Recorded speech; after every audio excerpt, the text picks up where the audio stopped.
Kipekee leo tunamshukuru Mheshimiwa mkuu wetu wa mkoa Comrade Harry James kwa uzinduzi wa hii kliniki ya Sema na Mwajiri kwa watumishi wetu wa mkoa wa Iringa, na kwa siku mbili hizi leo na kesho watumishi wa manispaa ya Iringa pamoja na Iringa vijijini watapata nafasi katika eneo hili la viwanja vya ofisi ya mkuu wa mkoa.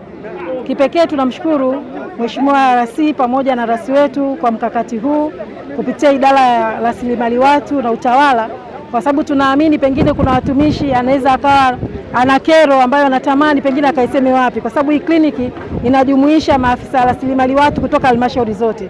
Kwa hiyo mtumishi hata wa Iringa MC anaweza akaliwasilisha kwa afisa utumishi mkuu wa kutoka Mufindi, akawa huru kueleza changamoto yake. Lakini pia tunaamini kupitia kliniki hii tutapata mengi ambayo pengine ni changamoto hatukuweza kuyajua awali kweli kuweza kuyashughulikia.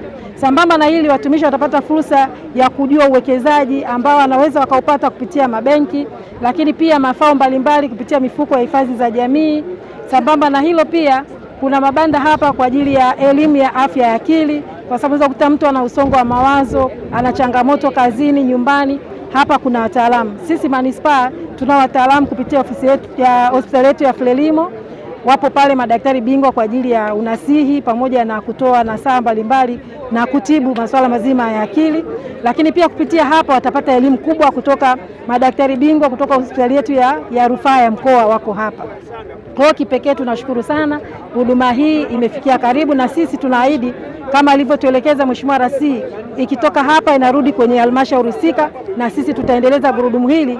Lengo na mazumuni kuweka utayari, utulivu, lakini mashirikiano mazuri na maendeleo katika utumishi wa umma katika kushughulikia kero zao. Kwa hiyo hilo tunashukuru sana, na sisi tupo tayari kuhakikisha ili zoezi tunalifanyia